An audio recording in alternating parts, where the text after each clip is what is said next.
So this is the new iPhone 12, the phone I've been using exclusively as my day-to-day phone for over a month now, and during this time period, I've really got to know the phone in and out. So, how's it been, and would I recommend it? Or should you go for something else, like a used iPhone 11 Pro? Let's find out. First off, as usual, we're going to be talking about the specs. The iPhone 12 is rocking an A14 Bionic processor, which is actually the same as the more expensive flagship 12 Pro, and so it's nice to see that the iPhone 12 hasn't been limited here. The iPhone 12 also features 4GB of RAM, which is nice to see, and we're going to be talking in more detail later on about the actual performance that you can get from this phone. In terms of storage options, you either have 64, 128, or 256GB, which I personally don't mind, as I never really have a use for the 512GB option, and I think for most people, a maximum of 256 gigs, that should be plenty. I mean, me personally, I get along just fine with like 64 gigs. But if you do play a lot of mobile games or just need a lot of local files, then it is nice that you do have the option to bump up your storage. Following this, the iPhone 12 weighs in at 164 grams, which is actually pretty light, especially considering it's the same size as the iPhone 11, which was weighing in at 194 grams. So it's nice to see the reduction in weight. In terms of colors, like the 11 before it and the 10R before that, there are multiple color options, including black,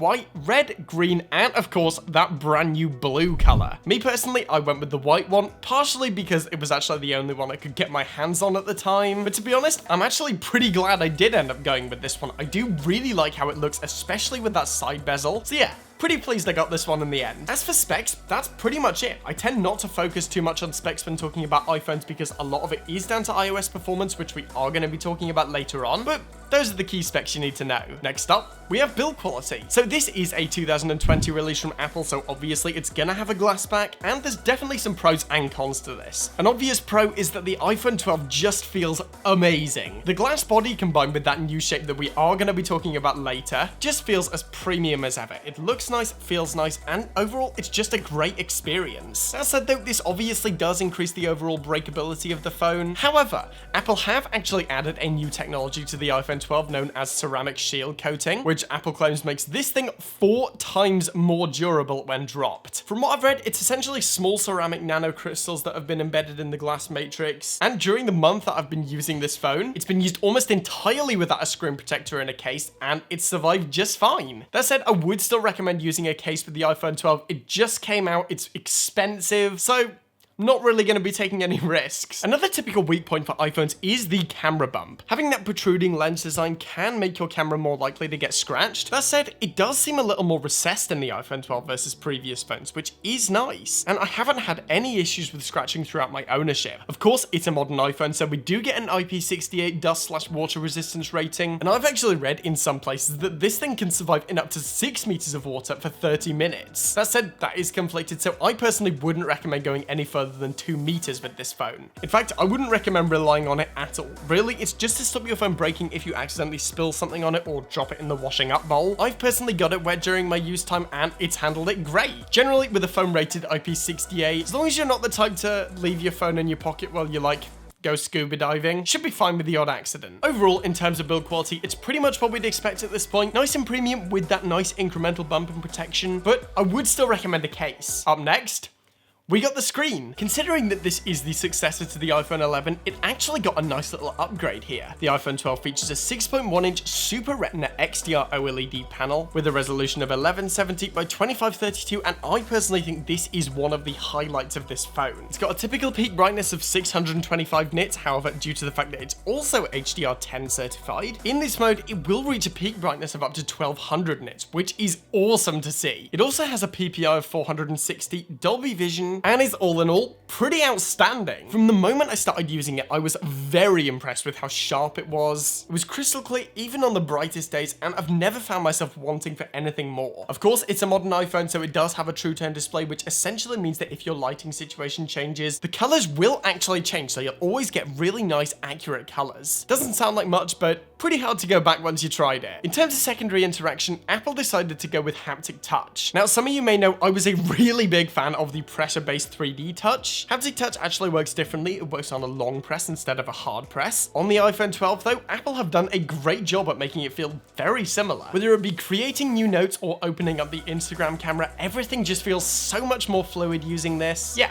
big fan of it overall, and I don't miss 3D touch at all. In conclusion, the iPhone 12 screen really is a standout standout point of this phone. It's a nice upgrade from the iPhone 11, and for almost everyone, this screen will be more than enough. Moving on, we have the button layout, which, to be honest, hasn't changed all that much since the start of the notched iPhone line. However, there are, of course, some pretty big differences once we start to look at the sides. Compared to the iPhone 11, the iPhone 12 now features a squared-off design reminiscent of the iPhone 5, which I personally love. Now, this may be due to the generation of when I got into tech, but when I think of the first significant iPhone to my life, I do think of the iPhone 4S, which of course had that squared off and glass design. In a modern day application, not only does it feel more premium, but it also feels more grippy, so I have noticed I've dropped this iPhone significantly less than I have with my previous iPhones, which is of course awesome, and so I personally really like this change in design. Other than that though, it's pretty much what you'd expect from an iPhone. Spot on placement, you've got the isolated lock button, the separate volume up and down buttons, and of course the mute switch. All the buttons feel nice and tactile, they feel well placed as ever, and this button layout now feels mature and just makes sense. Next up, we're talking Face ID, and oh man, has this come a long way since the iPhone 10. It was already pretty good on the iPhone side of things, especially with the release of iOS 13. As long as you could show it your face, it would tend to unlock pretty quickly. On the iPhone 11, however, you could unlock your phone from significantly more angles. I've generally found it to be a slight improvement on the iPhone 12, but no significant leap forward over the iPhone 11. That said, the iPhone 11 was one of the best Face ID systems I've ever used. As I said, you're able to keep your phone on your desk or your leg, and as long as you're looking at it, you are able to use Face ID from most angles and in all light levels, which is awesome. Next up, we're going to be talking about a very important aspect of the modern smartphone: the camera. While on the surface it may not look like much has changed from the iPhone 11, there are actually some pretty big changes under the hood, but first of all, let's talk specs. So the iPhone 12 features this dual camera system that we've seen before, similar to that on the iPhone 11, again with that 12 megapixel f1.6 wide angle, and another 12 megapixel f2.4 ultra wide camera. The selfie camera seems to be about the same as the iPhone 11 with a 12 megapixel f2.2 front facing camera. However, there have been some nice features added, which we're going to talk about in a minute. In terms of actual photo performance, I've been super impressed with the iPhone 12 so far. Thanks to some new processing, photos look sharper with a nice level of saturation and some of the best dynamic range I think we've ever seen. Me personally, I do still really like that ultra wide camera. However, if you want to get the absolute best optical performance out your phone, I would recommend just using the standard wide angle, as there can occasionally be a little bit of corner distortion, but for the most part, both focal lengths have been absolutely fantastic. If you want to check out a more in detail video, I've already made one. It's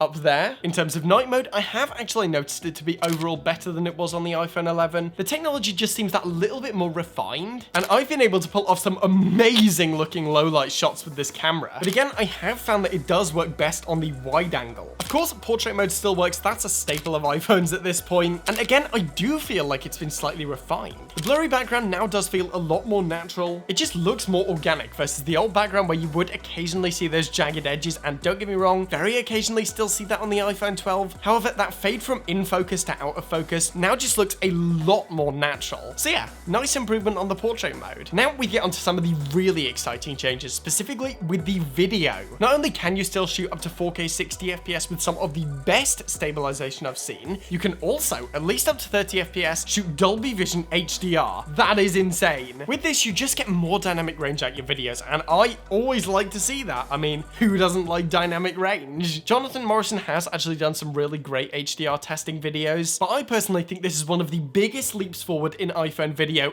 ever. It is seriously impressive. Of course, you can still get slow motion video up to 240 FPS in 1080p, and while it certainly won't be the best quality out there, it is certainly an improvement over when this technology was first introduced, and will be absolutely fine for any fun home slow motion. Also, slow-fies are still here, which is good, I suppose. Overall, the camera on the iPhone 12 just feels nice and refined. The awesome dynamic range and sharpness in photo mode combined with Dolby Vision HDR make this a fantastic quality camera that you can carry around in your pocket. That's good to see. In terms of performance, which is perhaps the most important element of any phone, the iPhone 12 certainly doesn't disappoint. Scrolling through the OS, opening apps and functions like taking screenshots are all instant, and overall, the OS performance on the iPhone 12 is pretty much as good as it's gonna get. The iPhone 12 shipped with iOS 14 and seeing as this is a new phone, it's pretty much guaranteed that we're going to get at least 5 years of service from this thing. And so while it's certainly not the cheapest at $700, it's at least going to last, which is nice to know. In terms of more intensive performance, streaming videos and playing games has been an absolute breeze on this phone. I never have any issues with lag on games, nor do I have any issues streaming video. It just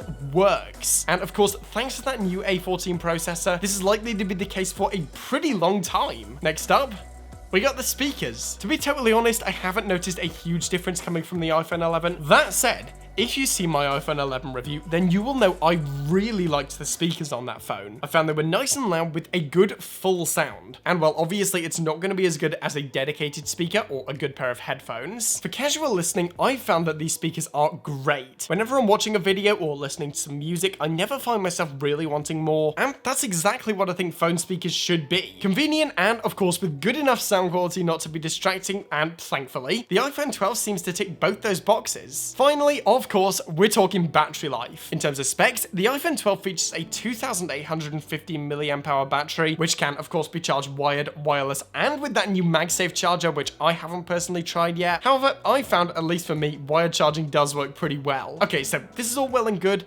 but how's the actual battery life? Now, to be honest, I didn't hear great things early on. That said, I've never really had any issues. I'm always able to easily get through a full day of use with one charge, whether that be a fairly light day, mostly using my phone for messaging or occasionally watching some videos in the evening, or on the more intense days, for example, when I'm using this phone to watch tutorials as I work. I always seem to end the day with a fair amount of charge left. For example, it's a 10:07 now, and I've still got like 30% battery. That said, I do work from home, so I am able to plug my phone in if I need to, but I think for almost everyone, the battery in this phone should be totally fine. Okay, so in summary, wow! I genuinely wasn't expecting to like the iPhone 12 as much as I have. I thought the size would be cumbersome compared to what I'm used to, and I did have my reservations about the battery life. In fact, those of you who've been watching this channel for a while now will know I was crazy hesitant to leave the iPhone 10, but over the last month, I've completely jumped ship and never looked back. The screen is awesome, the new design feels amazing in my hand, and the camera